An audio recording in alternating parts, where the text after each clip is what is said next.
Hey guys, what's up? Welcome back to r/revenge stories, where today we got a story about a bunch of entitled teenagers trespassing on OP's property and then essentially ending up in a ditch. If you are new to my channel, please don't forget to subscribe to join our awesome community, and without any further ado, let's dive right into the stories. And the first one is titled, Disrupting My Hunting Time and Scaring Off Game, I Will Get You Locked Up. A little background, I grew up out in a small town in the middle of nowhere, and there was a wash that ran through our property. For those who don't know, a wash is a giant area where water comes down from the mountains. Ours only ran when it was raining long and hard enough. I would often go down this wash to this large area that was covered in trees and bushes and such, but had a trail going through it. I would go along this trail and hide in the bushes and would hunt for quail on occasion with my 22. This happened about a year ago. I was by this trail with my eyes going around waiting for one of the local flail flocks to pop up. I only needed about 5, so I figured I wouldn't be out very long. About 20 minutes of sitting out there, some kids started riding through the trail on their quads. I stepped out to ask them to stop, and after the initial shock of seeing a 16-year-old kid randomly pop out of nowhere, they just laughed, saying, "Yeah, whatever man," and left. About 5 minutes later, they were driving through it again and were making more noise and screaming. I saw one of them spit in the bushes as they drove by, and since that is where I was last at, I figured he thought I was still there. I had changed spots to get a better view on one of the smaller trails that connected to this big one. After that, I knew they were gonna continue being obnoxious, so I packed up and left. The next day, I headed back out. I had gotten to the trail again and set up in the bushes. Not even an hour later, these Fs were driving around again, making noise. So I came out and told them to leave once again, as they were scaring off the game. This time what appeared to be the ringleader scoffed at me, saying something along the lines of, "You cannot kick us off public property, murder. And why don't you just buy some meat at the store instead of killing these helpless animals?" Our closest store that sold meat, it's a supermarket that named itself after a wall, not only had very crappy meat but also didn't sell quail, so he just sounded like an idiot saying this. After another hour of putting up with their bullcrap and noise with nothing good showing up, I saw a couple quail but they weren't fat enough to eat. I finally packed up and left. Cue the revenge. I knew they were going down the wash through my property, so I drove down to the aforementioned store and bought 2 "Keep Off Private Property" signs and went home. The wash walls were pretty high on one side, not so much on the other. So I had to stick a post in the ground near it and then wrap barbed wire around it and had 3 lines attached to the wash wall. I then put one sign on it with some zip ties and then went to the other side, which already had a post since that was labeling a part of our property line. So I did the same thing on that end, attached the second sign and went home. The next day I went out to go finally get some quail and brought an extra roll of barbed wire with me tied to my back. Before I was even off my front porch, I could hear the screaming of a frantic teenager. I went back inside, grabbed my handgun, a Walter CCP for you all wondering, and went out there to check the damage. Turned out one of these dumbasses thought that ramming into the barbed wire would take it down. No problem. While it did come down easy, it was still a big problem, as the second he rammed into it, the bits that I had attached to the wash wall had whipped out and ripped up his arm and back pretty bad. They had called the cops and the 2 with him were cussing me up and down while I assessed the damage. The kid was bleeding a lot, so I of course wrapped up his arm with my undershirt and had him lay on his stomach. And yes, I am keeping him alive because I didn't feel like being charged with involuntary manslaughter and used my jacket to put pressure on his back. Eventually a cop showed up with an ambulance and they took care of him while the cop took statements. This is what I remember of the conversation ensuing. DF is dumbass friend, injured, D1 dumbass 1, D2 dumbass 2, me, insert stupid joke of who me is supposed to mean, and C, cop. Cop, what happened? Speaking to me. Me, well, D1, this son of a gun and his damn wire here is trying to kill us. Cop, excuse me, I was talking to OP, now shut it. Now what happened? Me? Okay, well, I was out hunting the other day. D2. Yeah, he's killing other things too. Isn't that also illegal? C calls his partner over to take the 2 dumbasses away so he can talk without them screaming. Me, okay, I was out hunting the other day for some quail and these guys came over and started making noise. I asked them to leave, but they continued being obnoxious and I couldn't get any game. The next day they came back out and started making noise again. I asked them to stop, but they continued again, so I put this up yesterday since I knew this is how they were getting through to bug me. This morning I heard screaming, so I grabbed my dad's gun, all the guns are in his name, I cannot legally own a gun yet, and ran out. I found the situation and bandaged up DF until you arrived. After this I was of course told not to hunt alone as I need a guardian with me. Yeah, like I'm gonna listen to that, and was let off with a warning. The other kids were arrested. I pressed charges for harassment, destruction of property and trespassing on private property. I got a written apology from all three of them and never saw them again. And the quail tasted amazing that night. And Ripe Stars, I am curious, have any people ever trespassed on your property? And if so, what have you done with them? Have you called the police? Let us know in the comments. And the next one starts like this. Okay, I have two older brothers. The eldest is a good person, the middle is a monster, he is a meth adult felon, he has tortured my family for 20 years and I have taken the brunt of the assault as the only person willing to openly challenge him. He stole my mother's wedding rings, my grandmother's car and my TV, to name a few things. My family has decided to try again to welcome him back into their lives, so I followed suit. It is Christmas 2013, the best holiday celebrations I could ever imagine. All is well, middle brother walks in the door to collect presents 2 days after celebrations, which is strike 1. Middle brother drops bag of drugs when he walks in the door, strike 2. Middle brother criticizes eldest brother's renovations and tells my grandma she wasted her money, strike 3. In the car on the way home, I decide it is best to go back into town together so it saves someone a trip. Middle brother asks me for my passport and I say, no, I cannot do that. Middle brother concocts magical story where I have borrowed his ID to get into clubs when I was a teenager. Lies, I did not and would not. He says he needs it to get into a party. He is 300 pounds and 35 and would never be carded under any circumstances. Middle brother defers to his standard method of persuasion and starts yelling and is getting increasingly loud and argumentative. I tell him that is illegal and that it would be very bad for him if he gets caught. There is a line somewhere between asking and demanding something of someone. He crosses it. My heart races like it used to when I was a boy, when he used to follow my friends and I and beat the crap out of us with his friends. I remember him pulling me out of a lake where I almost drowned, but it is not him anymore. The brother I knew is gone and there is a total stranger directly behind me demanding the symbol of my liberty. Strike 4, I tell him that if he mentions my passport again on the ride home, I will crane the steering wheel into a snowbank and beat him to within an inch of his life. I hear, "Give me your passport," in the voice of a man I don't know from a face I don't recognize. Blood and adrenaline surge from my heart faster and more rapidly than I have ever felt. We pull into a parking lot, I open my door and wait patiently until that a-hole works up the courage to fight me. He steps out and yells something I don't hear. I tell him that I will give him one more chance to get back in the car without saying a word about my passport ever again. He says passport with a willy grin and expects me to be the same cowering boy that I used to be, the same kid who loved him and adored him and wanted nothing else but to be just like him. I connect the quickest and hardest fist I've ever thrown against another person directly onto his chin. Blood spurts out of his mouth with the second blow. He hits me twice above and below my right eye. I completely lose my mind and wail on the left side of his face until it is a broken and bloody ruin. If you are reading this, middle brother, F you.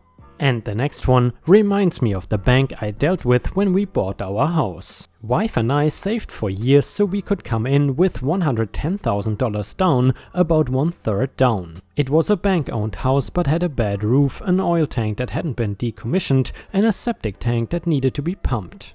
Where we live, the oil tank by law needs to be decommissioned within 1 year of no longer being used and the septic tank must be pumped by the seller before selling the house. Pretty much anywhere you are, you cannot get a loan no matter the value of the house, and we were getting a good deal on the house if the roof cannot be certified good for at least 5 years. They fought every single one of those things. They fought the septic tank and my real estate agent sent them the info on the law that stated that they were required to drain it. tried to refuse to do the oil tank. We told them we could report them to the state since they've had the house for a year and a half and they finally did it. Then the roof issue came along, the damn roof. We went back and forth on the roof for quite a while. The whole issue was that no one was going to be able to get a loan without it being certified. We could not even get one and we were giving 1/3 down on the house, something which the majority of their buyers would not be able to do. It got to the point where I offered to raise my offer by half the cost of the roof replacement.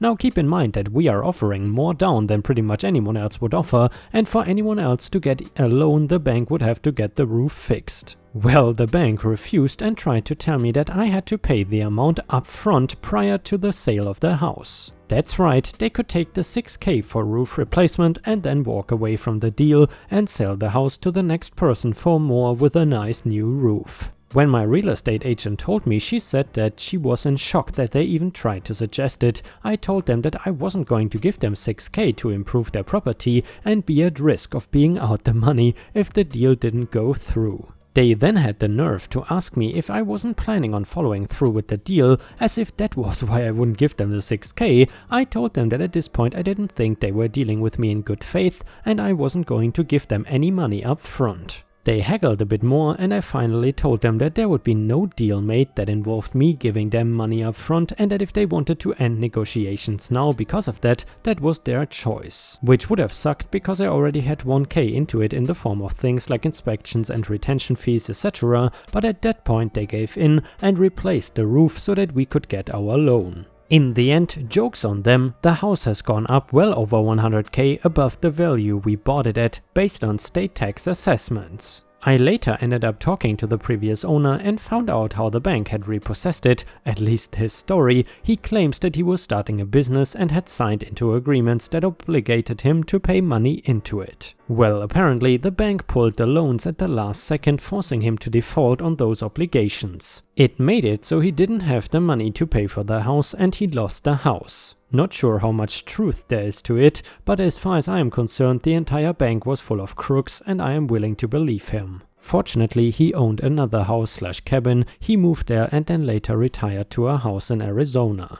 I lived in a high-rise in Chicago that had an HOA full of old people with too much money. Fortunately, I was only renting, but I was curious to learn about the HOA and they were gracious enough to let me sit in. The condo had just built a brand new outdoor patio for grilling, etc. The powers that be did not like the shade of red of the cobblestone brick that they laid for the area, so they allocated $1 million to redo the entire area with new brick. There were a few attendees who were young professionals who protested, but they were heavily outvoted by the contingent of wealthy old people who felt this was a justifiable use of funds. Outrageous. And the next story, I would sit in my yard with my dog between 4 and 6 PM every Friday for 3 months. Why?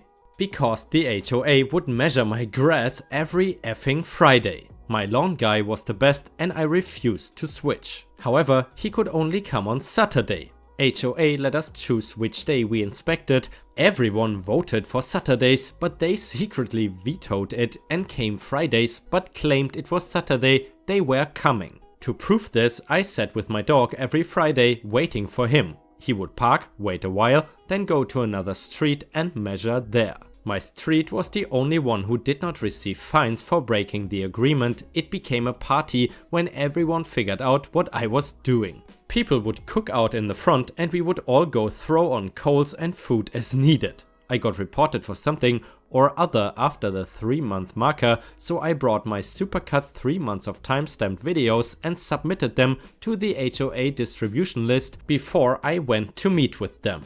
There were 40 to 50 people there because we had organized a day to go and air grievances. It was maybe the best time I ever spent with any HOA. Honestly, if someone would come every damn Friday to measure how long my grass is, I would probably go crazy. I don't understand how people can deal with this. And the next one, rented a house in an HOA.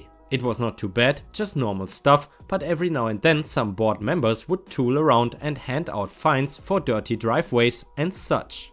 Wouldn't have cared if the president and a board member did not live on the same street as me and their driveways were in massive disrepair. The board member's son did some work on his truck and there was a massive oil spill partly covered with a red towel that sat there for 8 months. Meanwhile, a few rust-colored streaks on our concrete was worthy of a fine. The funniest was when the HOA decided to install very aggressive speed bumps. The ones that were there previously were fine, graded to not be too jarring but required you slow down. The only accident that occurred while we were there was the spouse of a HOA board member driving drunk and plowing into a tree. But there were always notices and mailings for people to slow down as "this is not a racetrack." I guess they felt adding in a couple of literal asphalt curbs in the middle of the street would show people who dared to drive over 10 miles per hour on the main road. The only way over these things without feeling like you were going to break something on your car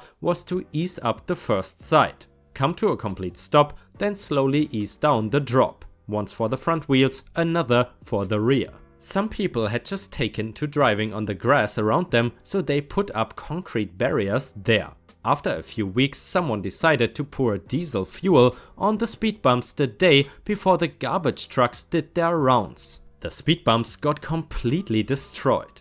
The HOA reinstalled the bumps and somehow made them even more aggressive, and a week later, Captain Diesel struck again. They yanked them out again and just paved over the holes. It was beautiful. They did end up installing speed bumps a few months later, but they went with the stock plastic ones that bolt to the street, which was much more preferable to the man-made cliffs of Dover that were there previously.